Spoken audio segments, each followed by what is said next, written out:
Good morning everyone, this is Monica Sachdeva and I welcome you all on the platform of Dehradun CLAT Academy.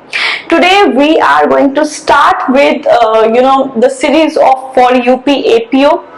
This will include all the important subjects which are covered in paper number 1, that is history, geography, economics, science, polity. Okay. Current affair is also a part of paper number 1, but we are limited to this only.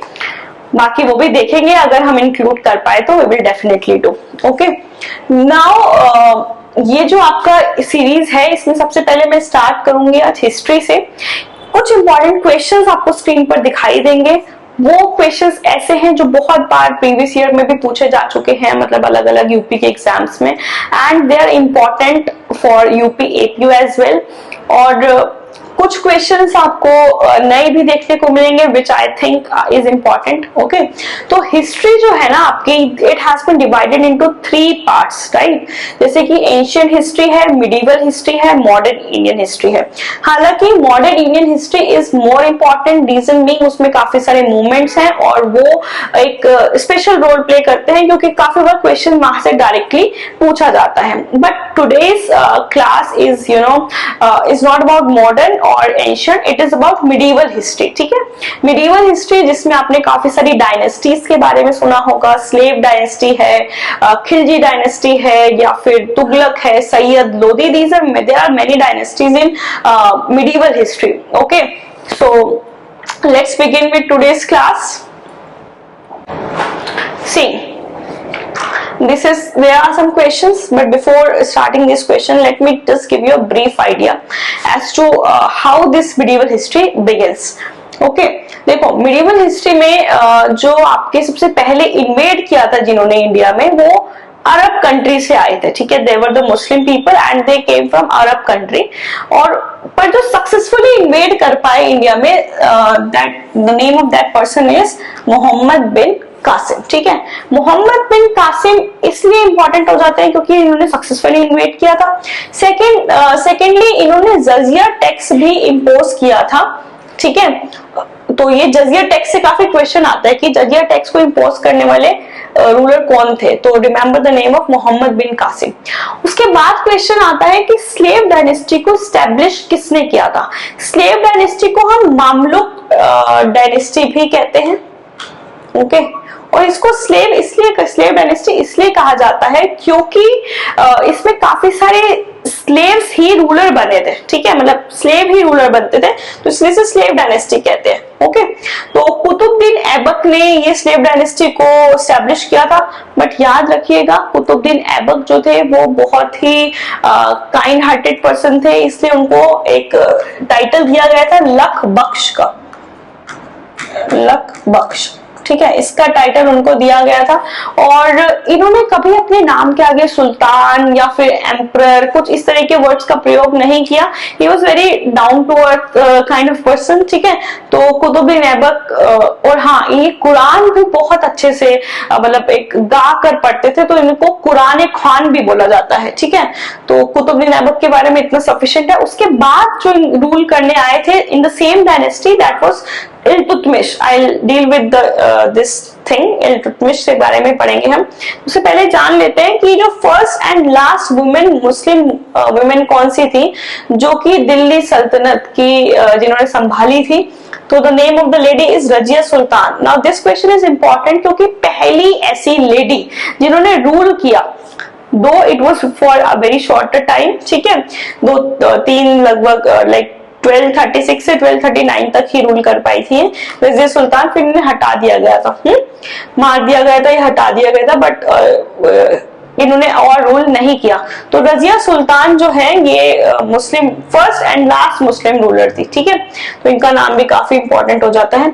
उसके बाद किसको actual founder consider किया जाता है आपका दिल्ली सल्तनत का, तो वो थे इल्तुतमिश. ठीक है, क्यों? क्योंकि इन्होंने ही मतलब जैसे एक सुल्तान की तरह जो जिया जाता है ना, उनको सुल्तान का टाइटल भी दिया गया था. I let you know. देखो, अभी एक क्वेश्चन है, तो इससे क्वेश्चन में यही पूछा गया भाई, अभी आगे हम पढ़ेंगे कि किसने इनको सुल्तान का टाइटल दिया था इल्तुतमिश को. ठीक है, तो दैट इज ऑल्सो इम्पोर्टेंट.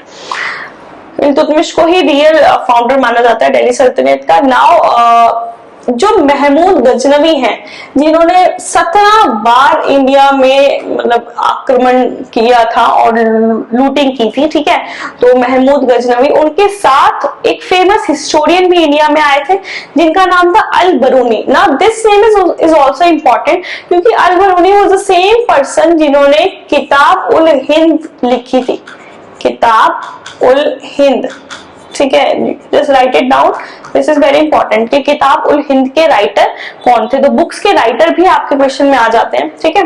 उसके बाद क्वेश्चन है कि बैटल ऑफ टेराइन किसके बीच में हुआ था, कब हुआ था, कौन जीता था, ठीक है। तो फर्स्ट एंड 2 बैटल हुई थी, first and second battle. First battle और दोनों हुई मोहम्मद गोरी और पृथ्वीराज चौहान जी के बीच में हुई, ठीक है। और 1191 में एक बैटल हुई and second battle was fought in 1192। 1191 में जो बैटल हुई थी उसमें आपके पृथ्वीराज चौहान जीते थे, ही वॉन, एंड इसमें मोहम्मद गोरी जीते थे, ठीक है। तो ये आप याद रखेंगे। इसके बाद कौन सा ऐसा मुस्लिम रूलर था जिन्होंने माता लक्ष्मी की जो तस्वीर है वो कॉइन्स पर इंस्क्राइब की थी, तो Mohammad Ghori was the that person, ठीक है। तो उन्होंने ऐसा किया था, this makes him important, okay.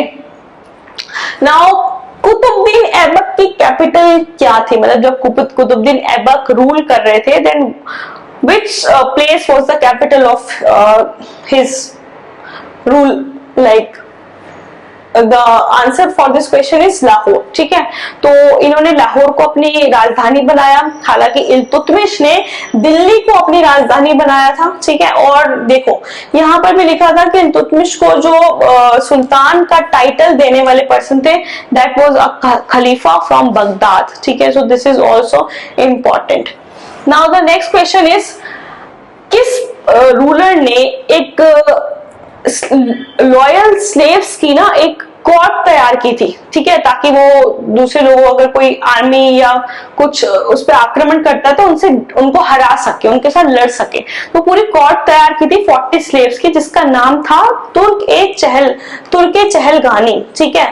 तो ये तैयार की थी आपके इल्तुतमिश ने, और इसे डिस्ट्रॉय करने वाले थे बलबन, ठीक है। अभी हम बलबन के बारे में पढ़ेंगे। तो बलबन ने इसे डिस्ट्रॉय किया था, ठीक है। तो और बलबन ने, एक और क्वेश्चन बलबन से ही हमारे पास, कि किस सुल्तान ने सिजदा और पैबोस की जो सेरेमनी होती है इसको स्टार्ट करवाया था। तो सिजदा एंड पैबोस ये एक तरीका है ग्रीट करने का, जैसे आज के टाइम में गुड मॉर्निंग गुड आफ्टरनून बोलते हैं, तो similarly at that time, at that period, in that period Sijda and Pabos was this ceremony was started by Balban, okay। फिर पहले ऐसे सुल्तान कौन थे जिन्होंने ग्रेजिंग टैक्स को प्लस होम टैक्स को स्टार्ट किया था, ठीक है, कलेक्ट करने की मतलब बात रखी थी, that was Alauddin Khilji. Alauddin Khilji is also known for market controlling policy. तो आप Alauddin Khilji is very important क्योंकि इनको ना पता था कि शासन करना कैसे है, तो इन्होंने टैक्सेस वसूलना, जैसे आज के टाइम में हम सरकार को पैसे देते हैं और फिर सरकार उसको नेशन को रन करने के लिए यूज करती है, similarly he started imposing this tax on people। तो अलाउद्दीन खिलजी ने ऐसा किया था। उसके बाद सवाल आता है कि अमीर खुसरो ने अलाउद्दीन खिलजी को कौन सा टाइटल दिया था। So the title given by Amir Khusro to the Alauddin Khilji is तूते हिंद, ठीक है। तो ये टाइटल्स भी कई बार क्वेश्चंस में आपको देखने को मिलते हैं।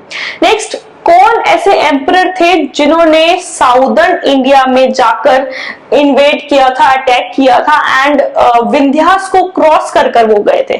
तो Alauddin Khilji was the one, okay. तो अलाउद्दीन खिलजी के काफी सारे क्वेश्चंस मैंने आपको बता दिए and this is also important from exam point of view, okay। I hope you have liked this video and there are many other questions जो हम आगे आने वाली वीडियोस में भी डील करेंगे। So stay tuned and don't forget to subscribe the channel if you haven't till date, and keep sharing the videos for like other people's benefit. Bye bye, take care, have a nice day.